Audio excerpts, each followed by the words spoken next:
It's the Jesus music for the streets.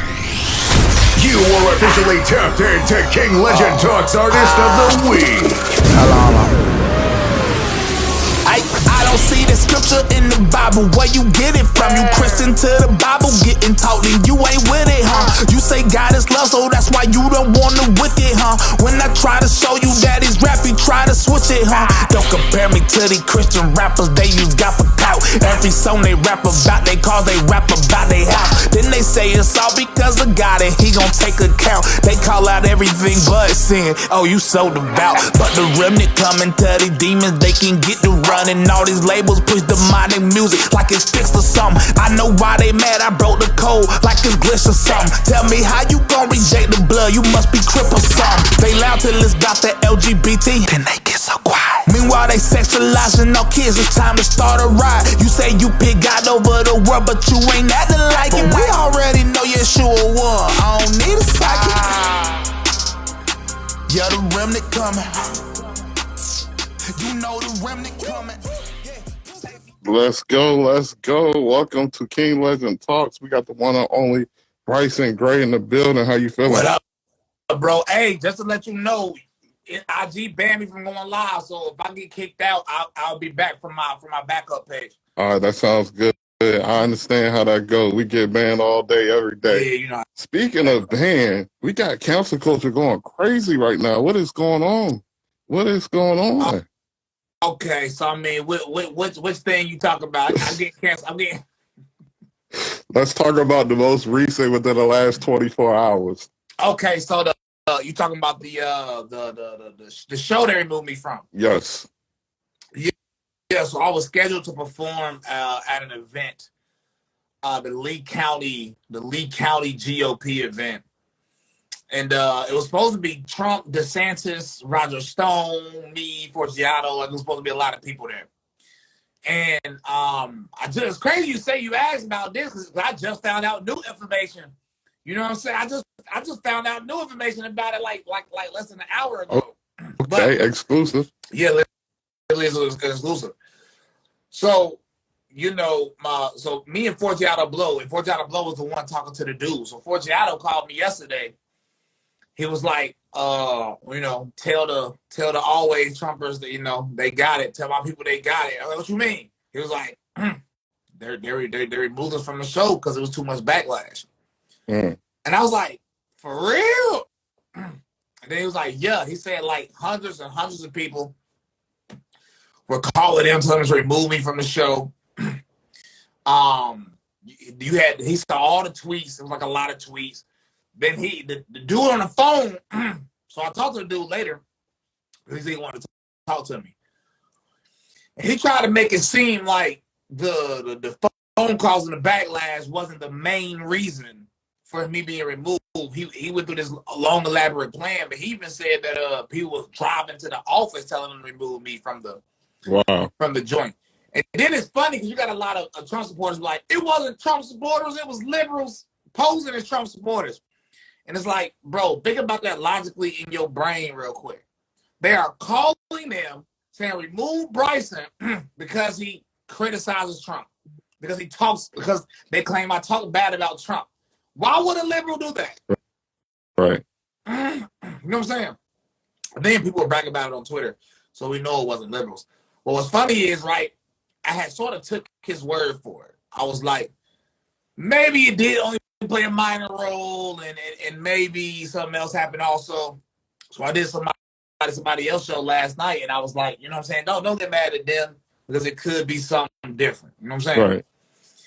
Then I talked to Forgiato like, 35 minutes ago, and he was like, no, literally the dude called me and said it was because of the backlash. Wow.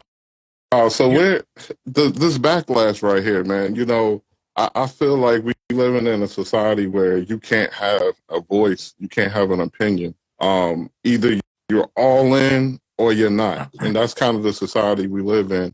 And so people will support you along those, as long as you agree, they will support you. The moment you decide to say, you know what, I may support you on a lot of things, but this right here, I don't agree. Now they want to cancel you. And to me, that's what it seems like is happening here, because it's like, because you're not 100% agreeing on everything that they want to do, they want to cancel you. And so let's get to the basis of everything. For the people that don't understand who you are, I feel like you're very misunderstood. That's me personally speaking. Because I feel like it's very clear what you're trying to say. People aren't hearing you. And so that's why I wanted to get you here, so you can really make it known, like, this is what I'm about. This is what I'm trying to tell you. If you don't understand where I'm coming from, there's nothing else I can say to you, you know? And that's kind of where I feel like we're at with you at this point in your career. So let's talk about the foundation, the roots, Christianity for you. What does this mean to you? How personal is it for you? And you know, everyone say they're Christian until they gets biblical. Yeah. So let's get real clear on your views on Christianity, as far as how serious is it for your life? Well, serious to the point where I don't mind being called a religious zealot. So if that makes sense. You feel me? Like, to make it clear, bro, it's God first. Like, all of this, even the backlash of the Trump stuff, the reason why a lot of Trump supporters just happen to be mad at me is it is because I picked God over Trump. You know what I'm saying? And I've always said I picked God first. I made a song called God First in 2020. Like, I'm not joking about it. And a lot of people don't. A lot of people, you know, say they're Christian, but a lot of people are Christian in name only. Like, it's really just a thing to say for them. Right. I believe in the Bible. I believe the Bible is the word of God. I don't believe that you can be, I don't like one-liner Christians, the people that take one verse out of context here, one verse out of context there, when it doesn't make sense, when you can just read the entire chapter.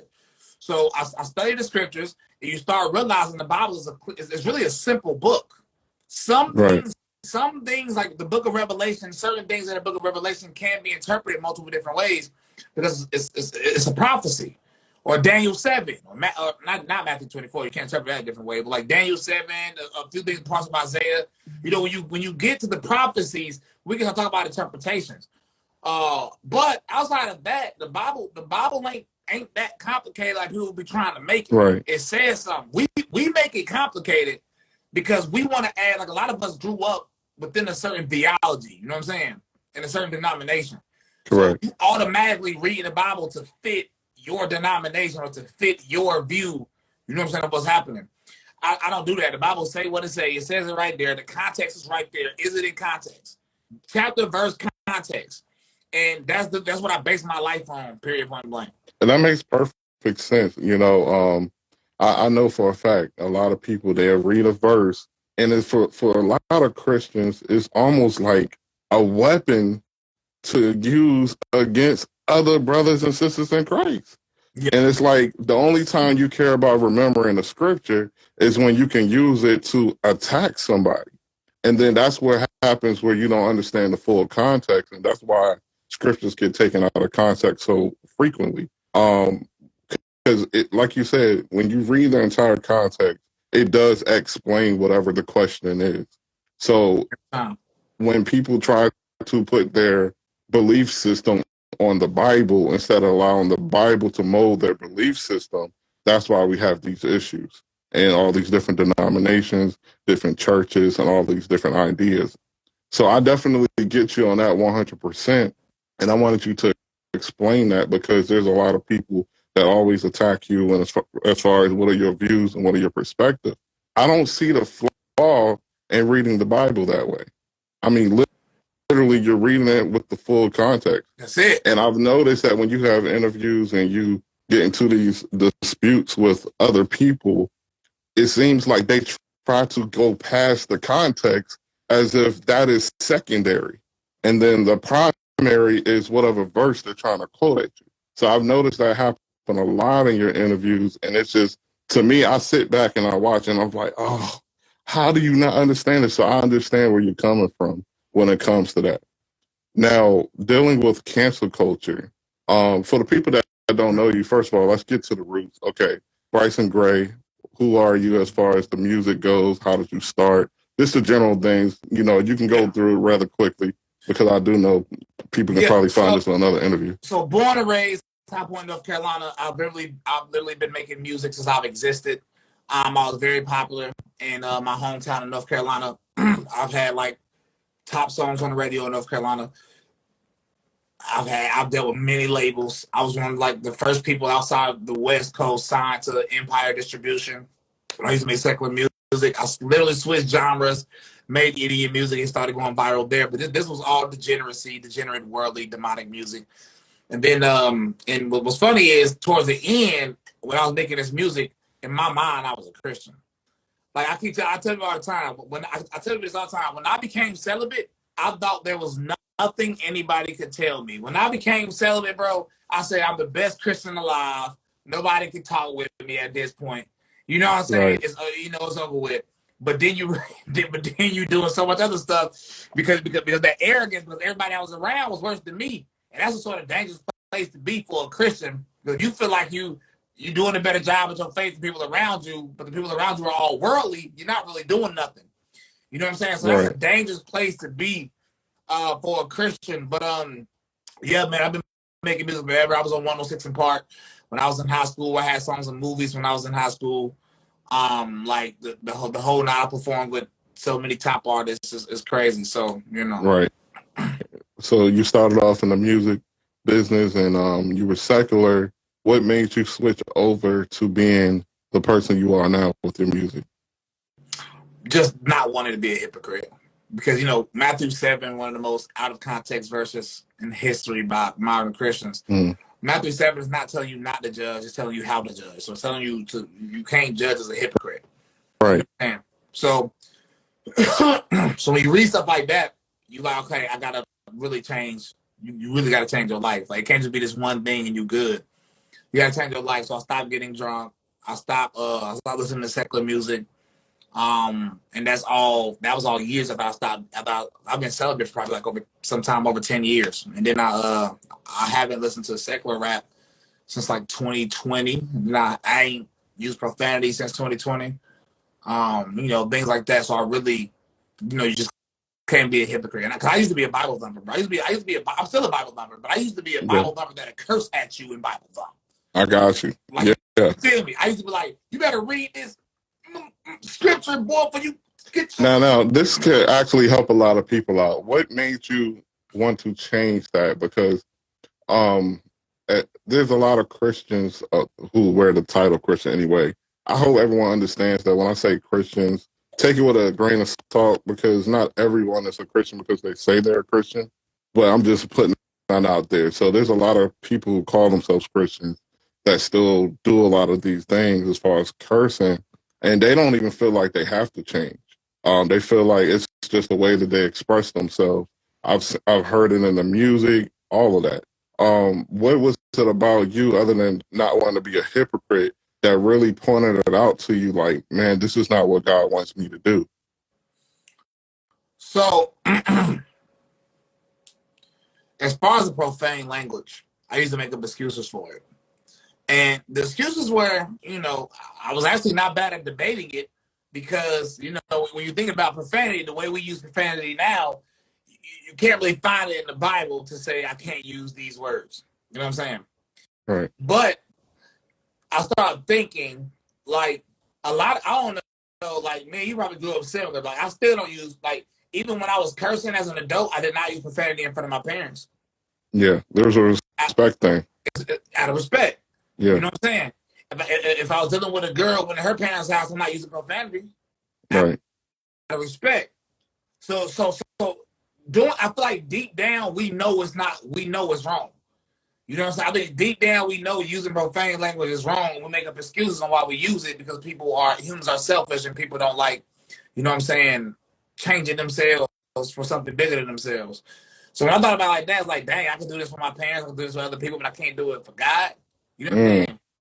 That's deep. And then with my music, when I stopped cursing, it was when I was shooting the Gun Tone Patriot music video. Okay. The Gun Tone Patriot music video is when I decided to stop cursing. And a lot of people love my music because I wasn't using profanity in it. But I wasn't even not using profanity on purpose. You know what I'm saying? When I was just making a song, I just didn't use profanity. And people would come up to me and say, the best thing about you is that you don't curse in your music and it's lit. Yeah, I used to see that. I agree. I used to see that, and I'd be like, but I curse in real life, though. Like, I didn't tell them that, but I'm looking, I'm like, I curse in real life, though. This kind of, you know what I'm saying? Yeah. Like, it's kind of weird I to mean, you were being a yeah, hypocrite in that moment, in that sense. yeah. I was being a hypocrite. So I was like, see, now this ain't right. And I felt convicted about it. And I stopped cursing. Simple. I just stopped. And a lot of people always make up. The thing I noticed about Christians, bro, people find any excuse they can to continue living in sin. Mm, that's true. And a lot of the times, because people are just comfortable in their sin, and they really don't want to change. And I feel like that's why so many people rejected Jesus while he was here, because when he was here, the type of messages he was putting out there dealt with the heart directly. You know, the way people, when they wanted a motivational speech, they wanted someone that was going to overthrow Rome. He comes down here, he's talking to you. And you're like, wait a minute, this is not what we want from our Messiah. We want something completely different. And so I definitely understand that mindset when it comes to it. And I'm definitely happy you did change, because now there's people that don't listen to profanity can definitely tap into your music and really enjoy it. You know what I'm saying? So that's a big deal.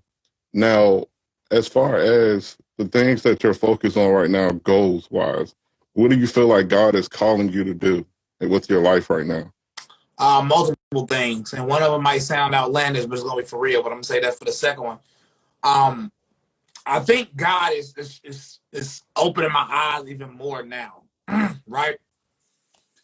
Because, you know, I feel like when you start gaining a following and things of that nature, I think sometimes we all get confused. Like, we think these people are really followers of us or fans of us, but a lot of times in my field, they're really fans of the person you support, like AKA Trump or, you know, DeSantis or whoever it is.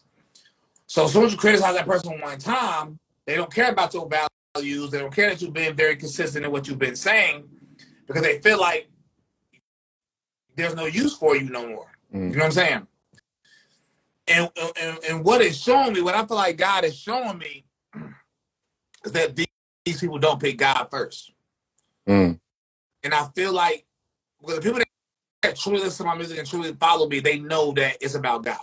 You know what I'm saying? Right.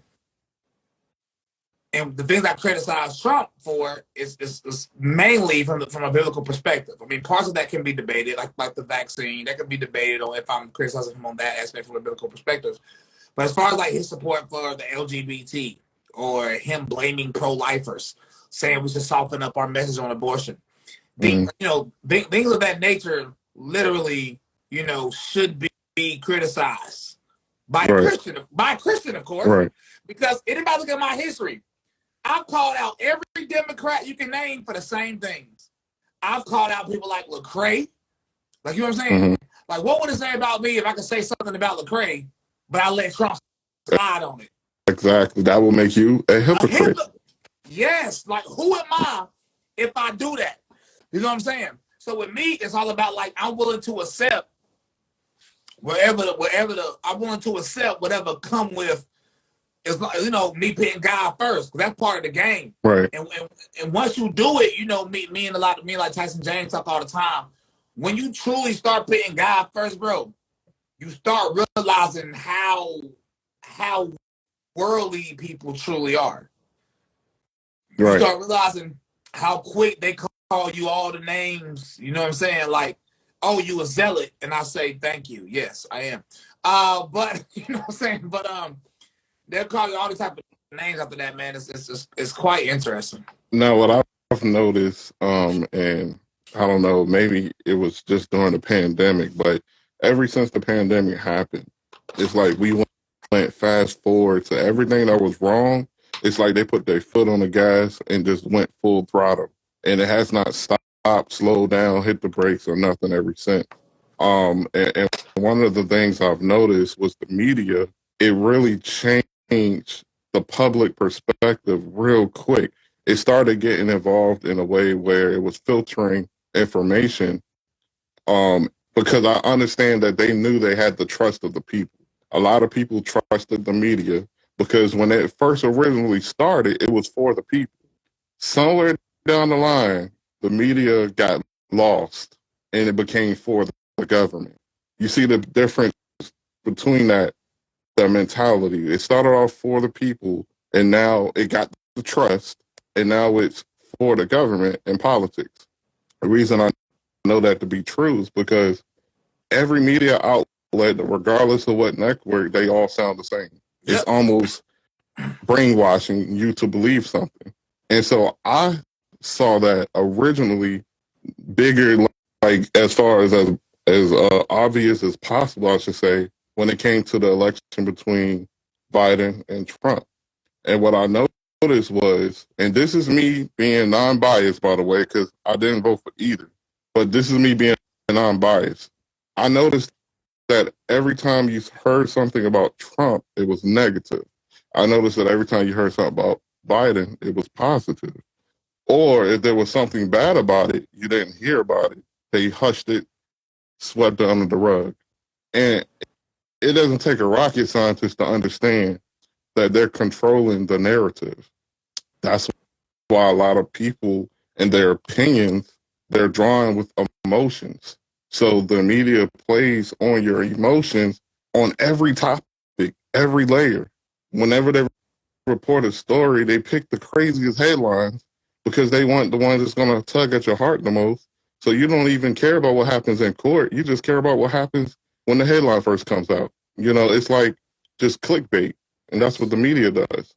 Now, when it comes to people, like you, for an example, they love you, they push you, they support you. And then the moment you do something that goes against it, now they cancel you, they break you down and try and spit you out, unless you agree with whatever they got going on. Give us an example where you was put in a situation where you literally had to say, no, I'm standing on the word of God. I'm not switching. I'm not folding to make y'all happy. Give me an example of something like that that's happened with you recently. So I mean, we're talking about something very recently. I feel like lately, I feel like people, like a lot of people, just pretty much understand why what I stand on now. Mm-hmm. So a lot of people just avoid putting me in any situations. Period. But 2020, like before the election, I was on the Republican National Convention because, you know, it was all digital because of COVID. Right. If anybody go watch it on YouTube, I'm on there. And we had to go to Florida to shoot it. And when I went, after I was done shooting, they said they wanted me to perform at Trump rallies before Dominant Silk came out. And they gave me the information, like 1 or 2 songs or whatever. Next thing you know, all the LGBT Trump supporters started emailing them lyrics to my songs, sending them clips from my live streams, you know, doing all this. And then the Trump campaign hit me up, and they basically said, like it wasn't mean. It wasn't in no mean way. They basically said, like, I mean, I just got word we can't continue pushing you if you're gonna be like, we can't. The exact words are something like, we can't push people that are considered or viewed as homophobic. Mm-hmm. And then they asked for me to tone my messages down and to apologize. And I didn't know who the crap they were talking to. I didn't know. They had the wrong way. And Mama, I'm like, I don't know why you would even request such a thing from me. Like, so period. And I said no. And they kept their word. Trump ain't never post me again after that.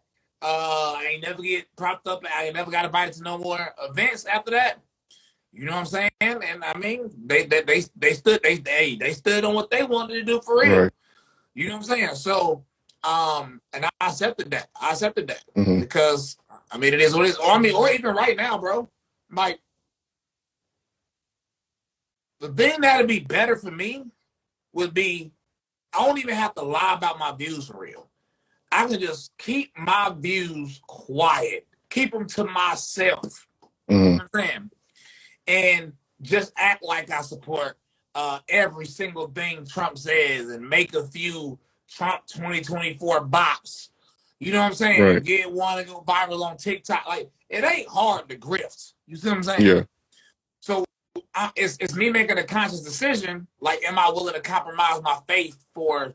I mean, like what? What am I compromising my faith for at that point? Exactly. You know what I'm saying? Like, you know what I'm saying? For a man, and I just say no. It's quite simple. I get that. I definitely want to touch on this topic really quick when it comes to you just being unapologetically bold and full of faith. You definitely had some situations where people were challenging, like, you're not being black because of your choice. When it comes to politics, you know, what do you have to say about people that really get offended that you have a different perspective and you're not Democrat? So there's two ways to answer that. You got a lot of people from where I'm from who was very mad at first. You know what I'm saying? When I popped out with the MAGA hat on. But the overwhelming majority of them, when they see me now, they be like, "You was right." So, I mean, I have nothing negative to say to them. I mean, nobody could have made me conservative. I had to do research on my own. You know what I'm saying? So I planted the seeds grew, and people realized. Now, people on the internet, like, there's a few people in the chat right now. A lot of these trolls. This is about to sound. I know it's gonna sound disrespectful, but I promise you, I'm not trying to sound disrespectful.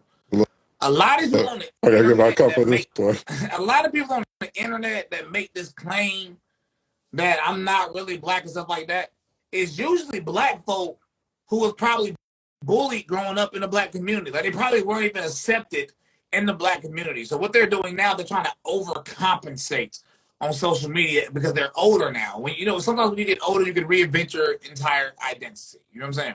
Mm-hmm. I think a lot of these people are overcompensating now. To the point to where they just, anybody that goes against whatever the black narrative is, this person is not really black, or this person is a coon, or this person supports white supremacy, and all these just silly things people say. And it's because a lot of these people are trying to overcompensate on the internet. Like, unfortunately, I don't have to prove I'm black. Right. I just, like, first off, I can't change this, my boy. I mean, Michael Jackson did, so maybe, but you know what I'm saying? I can't change being black. You can look up my history. You can't change my history. I performed with J. Cole, 50 Cent, Future, 2 Chainz, everybody. 2 Chainz. If anybody knows 2 Chainz, DJ is Issa, go ask him how popping I was in North Carolina. You know what I'm saying? So I don't have to prove these things to people. So I think that's the issue. Okay. And then I had a question I was going to ask anyway. What are your perspective on false teachers? Especially, let's talk strictly a lot of internet pastors and things of that nature on YouTube. What's your perspective on that? I think that was my dad, G-Bop Music. That's my dad. He was asking about when the radio stopped playing. They decided not to play my song "False Teachers" because I wouldn't take something out. But for me, false teachers, bro, it's just the majority of people. You know what I'm saying? Shout out the ones that you feel is solid. So this is gonna be controversial too, because I like people from all theologies. So, like, I like Geno Jennings. I do. I like his style of preaching. Okay. You know what I'm saying? I like David Lynn. I do. And those are people from 2 totally different theologies. I love David Lynn, man. He's awesome, and he's bold with it, for sure. Yeah, I like Dore Love. I like Pastor Greg Locke. I'm trying to think of some more. I mean, there's quite. I mean, there's a few people I really rock with and keep up with, and I like Pastor Steven Anderson. And if any of these people got into a room with each other, it'd be straight arguments from sun up to sundown. But right. But I like them all. So now, speaking of Pastor Greg Locke, you know, he just released a film called "Come On in Jesus' Name." I went to go see it. If y'all didn't go see it, you really missed out on something amazing. What was your take from the film? I liked the film. I thought it was put together well. I mean, there's probably like 1 or 2 things I disagree with the film, but the fact that a Christian got a film about the Bible in theaters. Right. And I'm from the South, so I say theaters. Nobody get on my head. Theater is theater, or whatever y'all say there. But I thought it was an amazing experience. I went to I saw you went to one of the premieres too, so I went to the premiere here in Tennessee, and I was like, yo, this is like beautiful. Like, I don't know, to see Christians gather together like that to support something like a film is what's a necessity in today's time. Man, I gotta say, nobody really expected what came out of that after the film. The film, everyone had their expectations, but what took place after the film, it was like you said, it was just a blessing to see. I know in the theater I went to, there was demons getting cast out all over the place. I mean, it was just the Holy Spirit was in there. You could feel the presence of God in that theater. Nobody wanted to leave. They cut off all the lights. They closed down the theater. We were still in there. Like when we left, like for an example, the employees came in the theater. They're like, "All right, y'all gotta." They speaking tongue. You know what? We gonna be outside. Like it was like that at the theater, and it was just a good experience to have. And so for a lot of people that had doubt, like, man, this stuff is not real. This stuff is fake. I think that was a big point, when it comes to it, because a lot of people get on these YouTube channels. They don't know these people, the trolls that we like to talk about. They come on these channels and they look for anything that they can find a nitpick and say, oh, this is not real. God is, what was it? Someone said earlier on one of the posts that I had about Sky Daddy or something like that. You believe in a Sky Daddy. I'm like, you guys just don't understand because you haven't had an actual encounter. Because one thing about the spirit of doubt, it goes out the window first. The moment you encounter God for real, there's nothing left to doubt because it will go against everything that you ever thought was wrong. You thought God's not real, but why do I feel his presence? God's not real. Why is this demon manifesting? All of that doubt goes out the window first. And so for people that haven't had those type of encounters with the spirit and the power of God, that's why they feel that way. And I got to the point where I remember I used to argue with trolls on my page. I used to really go in and argue with trolls on my page. And then it got to the point where I had to learn that the best way to really get someone to understand where you're coming from is to try to figure out where their pain is at.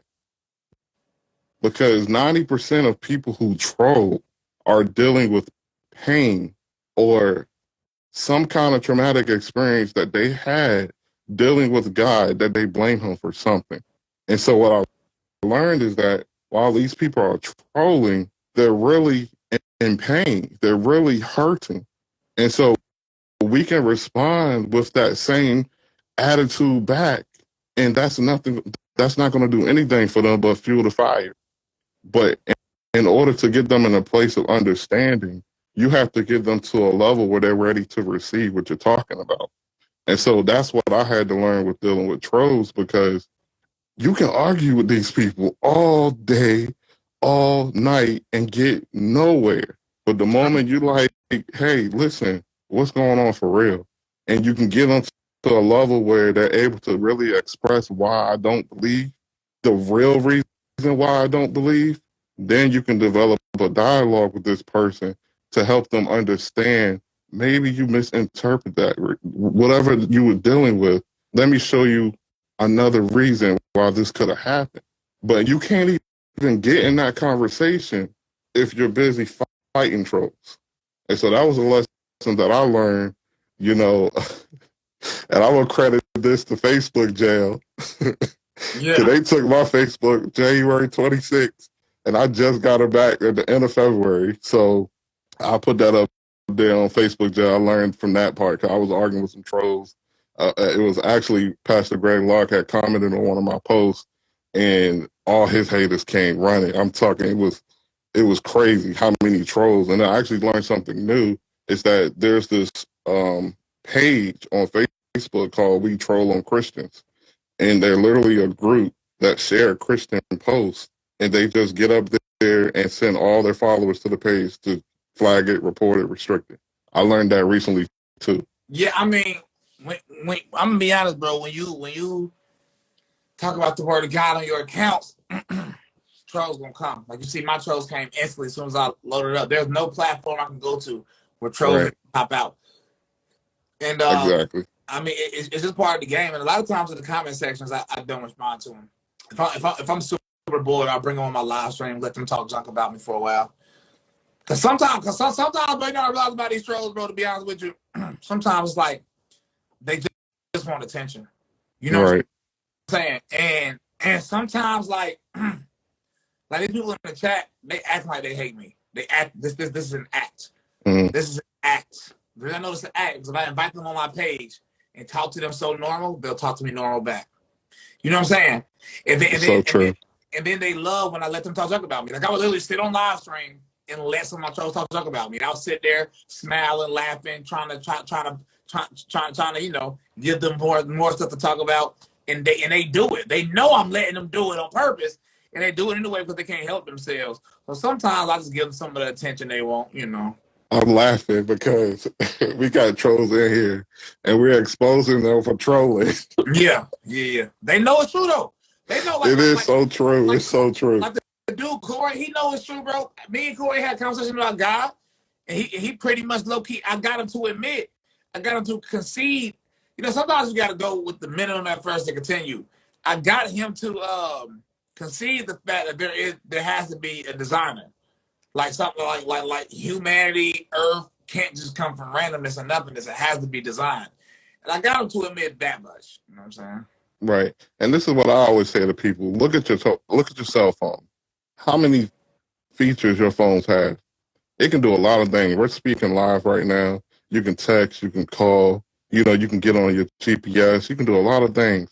Your phone had a designer. Somebody went back there and understood how to develop technology to make a phone. So we know that phone, as powerful of a tool it is, had a designer. And this is where I trip people up at. Are you not more complicated than a phone? Because the last time I checked, that the way our body works, nobody has ever been able to duplicate it. Yep. So it means it had a designer. It didn't just come out of nowhere. So if you're going to give your phone more credit than the creator of the universe, there's something wrong with your philosophy, theology, whatever you want to call it, because it's broken. I'm just being honest. Yep. So, do you believe that it's possible? And I'm just saying this because we're just going to continue from this part of the conversation. That when public figures reach a certain level, they become demon possessed, and they change whatever they thought they wanted to do from the start. Like you start off with good intentions, and then you become possessed, and then all of a sudden you're no longer the same person anymore. Yes, and the why is simple. Because as a person that used to be in a different lifestyle, sin it can be fun. That's the truth. Right. The truth is there's no peace in it. That's why a lot of people are depressed and they need weed every single day, or they need to get drunk every single day. You know, because it don't get so fun after a while. But right, you know, for a little seconds, I mean, it's fun, right? So when you get these people that get success, they can start off real Christian, right? Mm-hmm. But let's say if they blow up, now they get invited to all the award shows. Now sometimes they get an opportunity to link up with their favorite artists. You know what I'm saying? Right. Next thing you know, they hanging out with people, and you know they don't want to be lame. They already starstruck a little bit, and now they got fame, they popular. Like, you know, say even with Christian artists, women try to throw themselves at Christian artists also. And it's like, you know what I'm saying? Now next thing you know, they come in fornication. Next thing you know, they drunk. Next thing you know, they this. Next thing you know, they that. Mm-hmm. You know what I'm saying? And it's because I feel like God's greatest warriors have to be tested, obviously, because if you're not tested, how do you even know yourself if you follow God unless you're tested on following God? Right. So I feel like when you get some of the success, when you get the money, when you get in certain circles, I feel like that's like one of those like main tests, because I mean, you know what the Bible say? The love for money is the root of all evil. You know what I'm saying? Exactly. So can you beat that? You know what I'm saying? If you can beat that, you may be on something. You feel me? Now, this is the part of the conversation where if you're sensitive, you might want to leave because this might not be for you. But if you got those open minds and you're willing to really learn something today, you know, this is for you. So the public service announcement has been played. So let's talk about Joe Biden really quick. I ran across something that I thought was quite interesting, and I want to play it really quick, and then I want you to give me your honest opinion. Okay? Oh, yeah. All right, so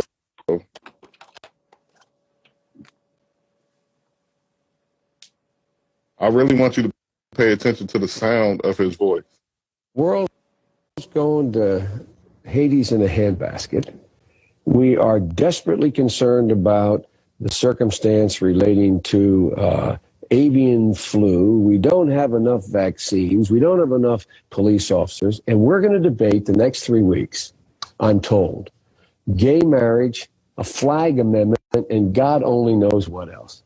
I can't believe the American people can't see through this. We already have a law, the Defense of Marriage Act, where we've all voted, or I voted and others said, look, marriage is between a man and a woman, and states must respect that.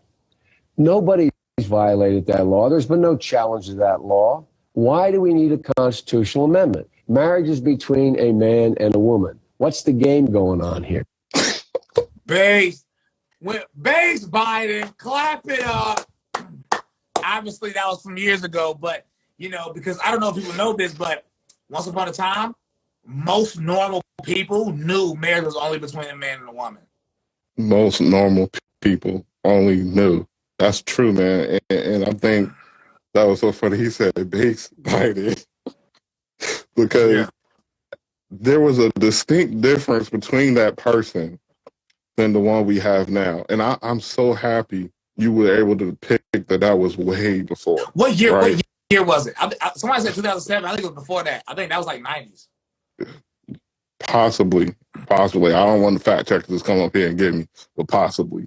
So let's go ahead and let's talk about this upgrade, I don't know. I was about to say Michael Tripp. I don't know. This upgrade Biden that we have going on here. Tell me your opinion on this. I'm proud to lead the most pro-LGBTQ equality administration in U.S. history. But we must protect the gains we've made and fend off the cruel and unconscionable attacks we're seeing now to ensure that everyone enjoys the full promise of equality and dignity and protection. The onslaught of state laws targeting transgender Americans and their families, it's simply wrong. And I've said last year, especially to our younger transgender Americans, I'll always have your back as your president so you can be yourself and reach your God-given potential. Thoughts? God-given? First off, all right, listen, I'm telling you like this.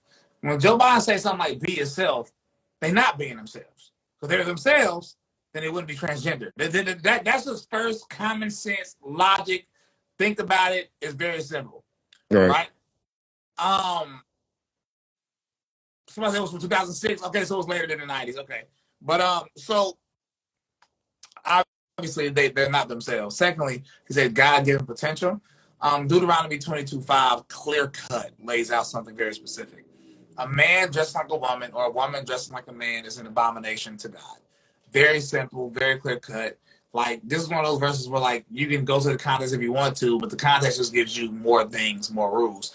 And it's just right there, done deal. So we know these things are an abomination. Joe Biden obviously did a total 180, but it's not just him. It's everybody. Right. It's everybody. Even Republicans now will support same-sex marriage. You know what I'm saying?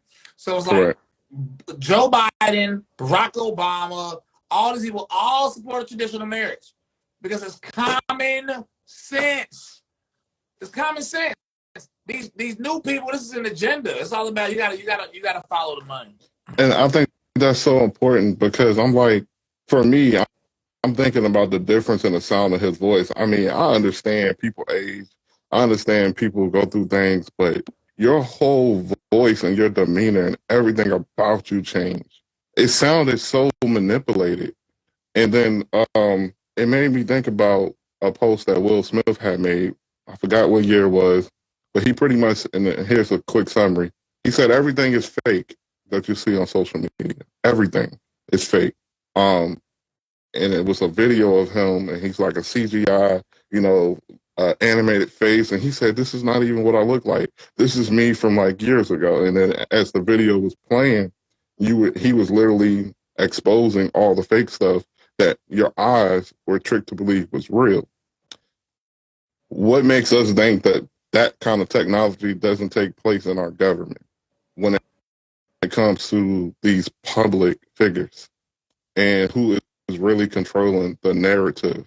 I feel like the president of the United States is more of a face of the brand, but what is actually going on behind closed doors is what's actually running the government. Of course. I mean, the people that run it are the people.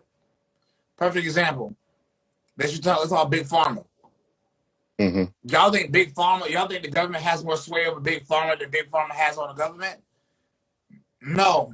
Why do y'all think these big pharmaceutical companies invest so much money in people like Biden?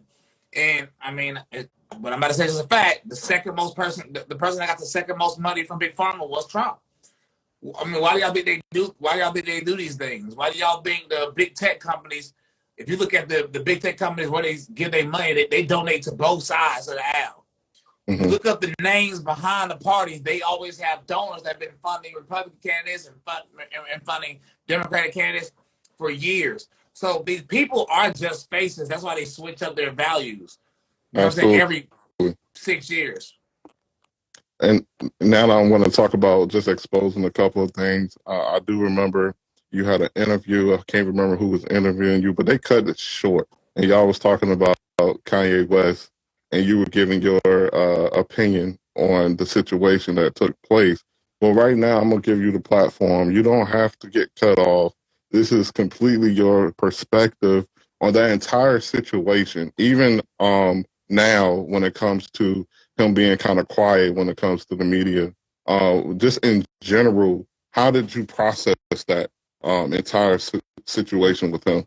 So I'm a free speech absolutist. So even if I disagree, I mean, say it, bro. And I actually respect it if you say what you really think. Respect what's on your mind. And with Kanye, I think a lot of stuff he just didn't know he was talking about. Not a lot, but some things. But a lot of what he said is true. Like a fact is, and I'm gonna try to make it very specific, so I'm actually accurate. A fact is, all of these companies are owned by secular Jews. It's just like it's not like I'm saying something. This is what I find interesting. Where I'm from, if somebody I know that was black owned a business, they can't wait to call it a black owned business. True. You know what I'm saying? You get a street full of black owned business, boy, that's gonna be the first thing. They're gonna change the whole name of the street to Black Business Row or something like that. They're gonna change it to Black Street. Right. So I can't wait to tell it. I ain't never heard nobody not want to take credit for owning companies. Just go look at the owners themselves. In some way, shape, or form, record labels, film industry, NBA teams, NFL teams, a lot of these things are owned disproportionately by secular Jews. Now, I'll say secular Jews, and you got even people that will get mad at me for saying that. Right. But if you're going to be genuine, you have to make the distinction between secular and religious Jews. The reason you have to make that distinction is because if you actually talk to a real Orthodox Jewish person, they will take these same people by name and call themselves, and they will call them enemies of God. Mm. You see what I'm saying? Yeah. So I had an interview with Rabbi Tobias Singer, who lives in Israel, on my YouTube page. And I asked him straight out, I said, what do you think about these secular Jews that push all this stuff, that push all the music? You know what he said? He called them enemies of God. That's a part of the conversation a lot of people don't get to hear because the media controls the narrative. You know, You won't even get past that part. You won't even get to that part because the last time I checked, let's talk about his Drink Champs interview. That interview went on for a very, very, very, very long time. And for some reason, the only thing that made the highlights, and I can't say this either because they do block for this. I mean, this word in particular, the H word, is a specific automatic, like getting expelled from school word. But I know for a fact that he talked about way much more than that in that interview. And if you really heard and listened to what he was saying, he did make a lot of sense and a lot of key points. And so the reason I even bring this up is because I really want people to understand that when people are speaking, really ask yourself what's in it for them when you think about it, because people always come with an angle. And then if you ask yourself what's in it for them and there's nothing to gain but everything to lose, you might want to pay attention to what they're saying, because it's the same way with the disciples when you think about it. Before Christ died on the cross and he was on his way to the cross, they ran, they was scared. They was like, I don't know, I'm not really trying to die today. Not today.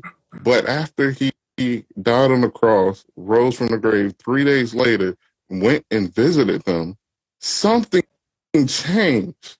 They had this new boldness all of a sudden. I'm not scared to die no more. If you want to kill me today. Drove people crazy.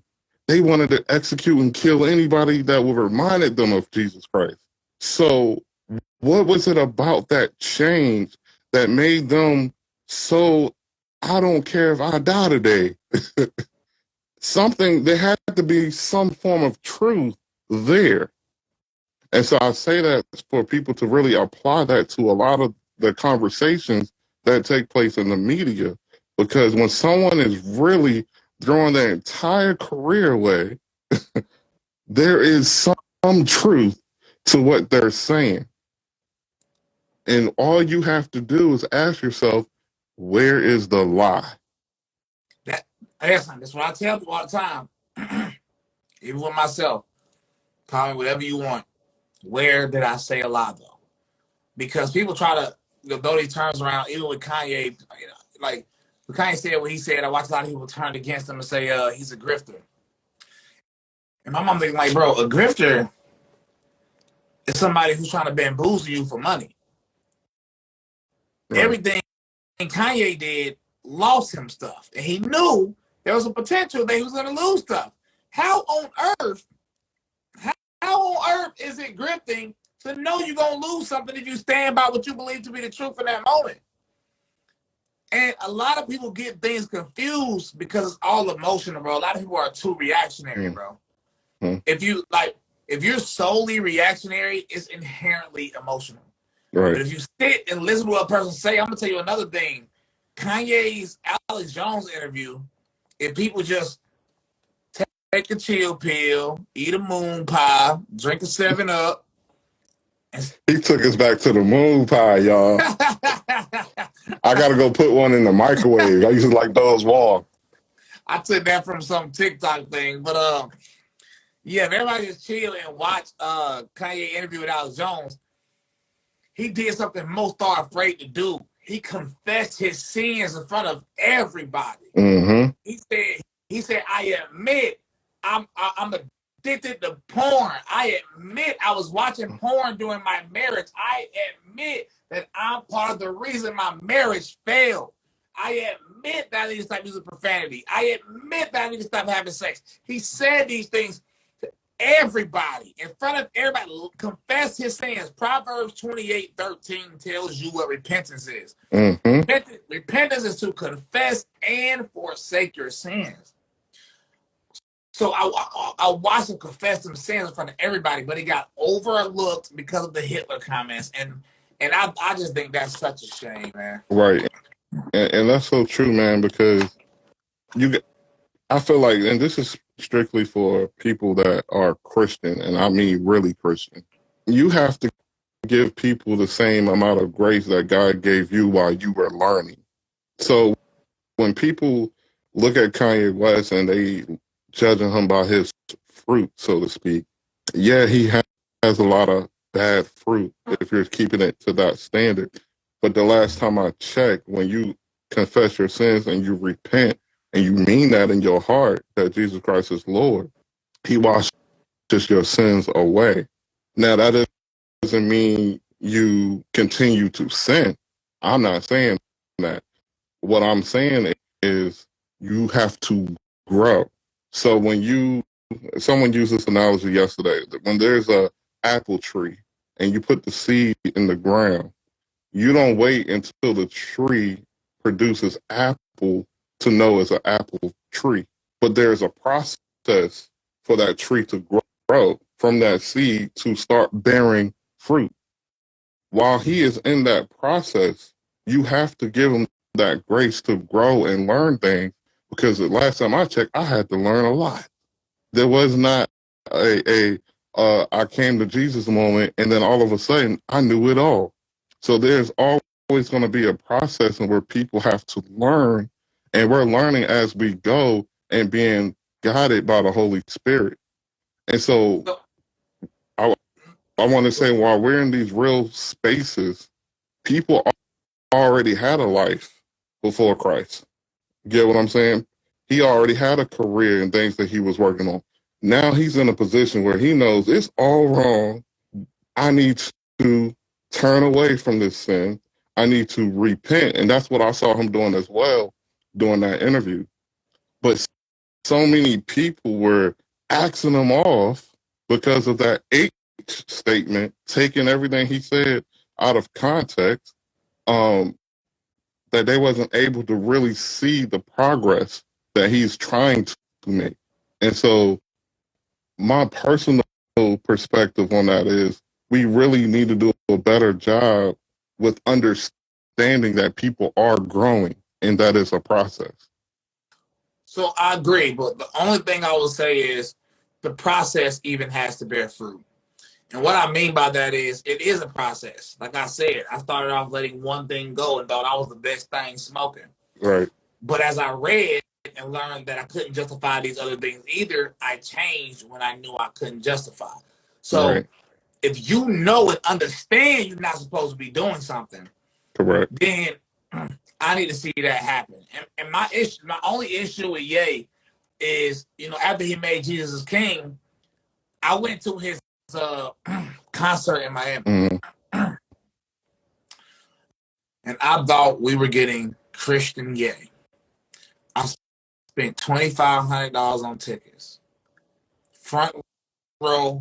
And the reason I did that is because the only time I met people that I was fans of was when I performed with them. I've never been like just a fan.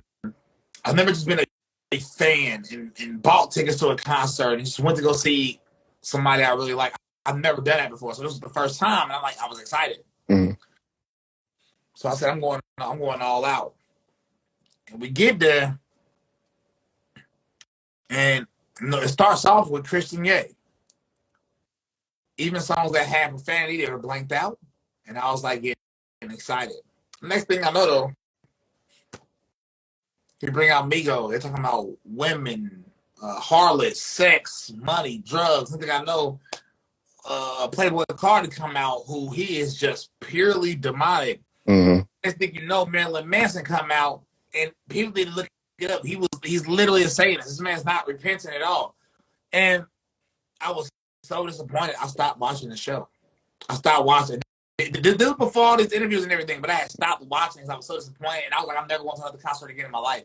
And then all this drama started happening. I started paying attention because I criticized Kanye openly after that. And then all this drama happened. And then it started feeling like he's truly changing. He was talking about God first and stuff like this. Right. And then the Alex Jones interview, but he like after Alex Jones, he confessed his sin, so he knows he's doing wrong. But he's been out of the loop, so we can't see what the fruit really brought. You know what I'm saying? So I hope there is fruit there, but even in progress, there has to be fruit. Absolutely. I agree 100%. I will say this, when he first dropped his album, I was skeptical, and the reason I was skeptical was because if you pay attention, it has become trendy to call yourself a Christian. Oh, yeah. I don't know how this happened, but it has become trendy to call yourself a Christian, and when it comes to the music space. So it has become the norm for people to come out and start proclaiming the gospel and not the true gospel. And it has been this thing where it's like, I feel like a lot of people with the intention is perverting the gospel. And so the angel can disguise himself the devil can disguise himself as the angel of light, And that's what I felt like was happening in the music industry. It became real trendy. So whenever artists came out and all of a sudden they were, you know, I gave my life to Christ, but the lifestyle didn't change. It was like, I don't know, I can't just go with the flow on this one. I gotta wait. I gotta wait a little bit till I start to see some of that fruit start to grow. That's where I was at with it, because you can't judge a book by its cover, and so that's why I didn't really listen to any of the Kanye West music when he first came out and started saying that I'm a different person now, because I just knew he still had to go through this process where he still had to die to the flesh. There's still his old habits, his old ways that he had to get cleaned up first. And I knew that was going to take some time, so I didn't personally listen to it. Now, moving forward, because I know we've been up here for a little bit. So what's your focus right now, with everything that you have going on with the music, number one, and then your personal life and your personal growth with Christ?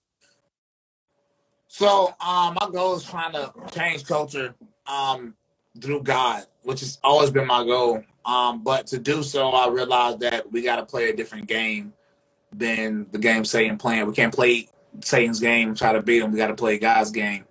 So create alternative platforms. Me and Tyson James created a website called allccg.com. $7 a month. We have a 24/7 Christian conservative radio station on there. We got all of our content on there. We're doing that. I'm working on my Letters to the Church 2 album. And I'm trying to, how can I explain this? I'm trying to see where biblical rap can go.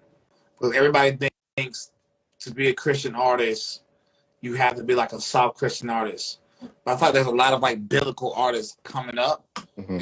And I just want to see, I think it could go further than what people think. So I want to see how far it could go. And then on a personal life,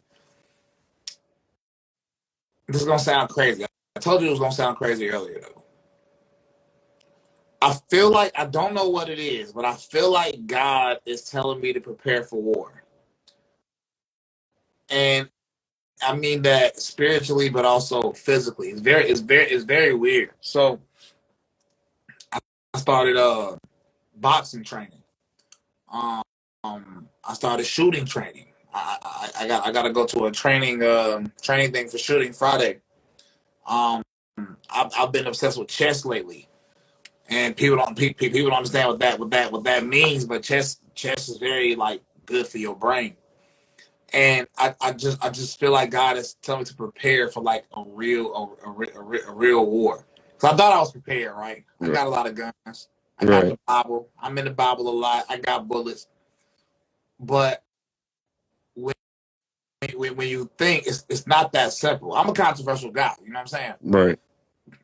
I can see I've been confronted in real life multiple times. But see, I mean, I can fight like a hood dude, like a regular dude can fight. You know what I'm saying? Are you controversial by choice or just by the way the cards just lay out? Like it just happens and I'm not backing down? Both. I'm naturally controversial just because it's my natural views. I don't even think it's that controversial because I've been saying it. Like I feel like when I was in high school, we were saying the same stuff. I don't know when it became controversial, but on purpose because I do make it a point to stand up when other people don't. You know what I'm saying? And that is a choice because everybody already know my views by now. I don't have to combat stuff every time I see it. You know what I'm saying? Everybody knows how I rock. But when I see things happen, everybody else scared to stand up for it. My boy Marie rapper said mind, body, spirit, facts. But when I see stuff happening, nobody else is standing up for it. I know I'm willing to risk it all. I know I don't care about stuff for the world. So I'm like, I'll do it. I'll be the guy. I'll be the villain. Right. I don't care. I don't care if I go broke. I don't care if I get a job. I'm a grown man. You know what I'm saying? I go back and get 2 regular jobs if I have to. You know what I'm saying? So I don't, so I feel like God's preparing me in many ways, and I don't know why quite yet. Man, that's powerful because not too many people will say that. It's not too many people. I think you're one of the first or one of the very rare individuals that I've ever heard say, I don't care if I go back to working 2 jobs if I have to. Like, you really don't hear that. That's completely different than anything I've ever heard before. Bro, I view it like this, bro. Money is like, I'm not saying don't care at all about money. Christians should be good with their finances also. But what I'm saying is you can make money. You know what I'm saying? Right. Because if you start putting money in a position in your life to where the money influences your decisions, it's going to be very hard to be a biblical Christian and, you know what I'm saying, right. a person making money. Because at some point to make that money, I mean, perfect example. The show I just got removed from, if anybody knows how contracts work, they give you half up front to book you for the date, and then they give you the rest of the amount once you get there. So I got the half, but I didn't get the rest because I got removed from it. You know what I'm saying? Mm-hmm. So it's going to be situations. As a Christian, there's going to be situations where you're going to have to choose between money and God. I can name you about 10 off the top of my head. I done been in already. You feel me? And I just don't care about money, bro. It's like, I'm not saying that in a irresponsible way. I'm just saying that it's like it doesn't motivate me, so you can't use it against me. Right. So in other words, you can't cancel what God got for your life. Period. That's perfect, man. I love it. Any words of encouragement you want to give to anybody out there that's struggling, dealing with controversy? I feel like you've dealt with so much controversy in your life and you got so much experience with controversy. What words of encouragement would you have for somebody, especially in these times that we're living in, that's being, firm on their faith and not backing down because of what the world thinks? What words of encouragement do you have for them? If we want to call this words of encouragement, I'm just keeping it 100 with y'all. You got to be a lion.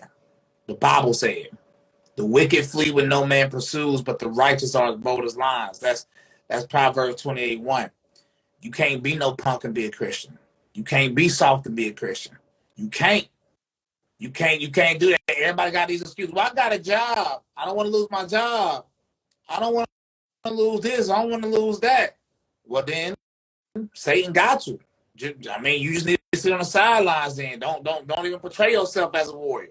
You know what I'm saying? But if you're going to be a warrior for God, you're going to be out here being bold for the Lord, everything's going to be at risk. I can tell you that from real experience. And everybody I know that really do it, you know it's a real experience. This is real.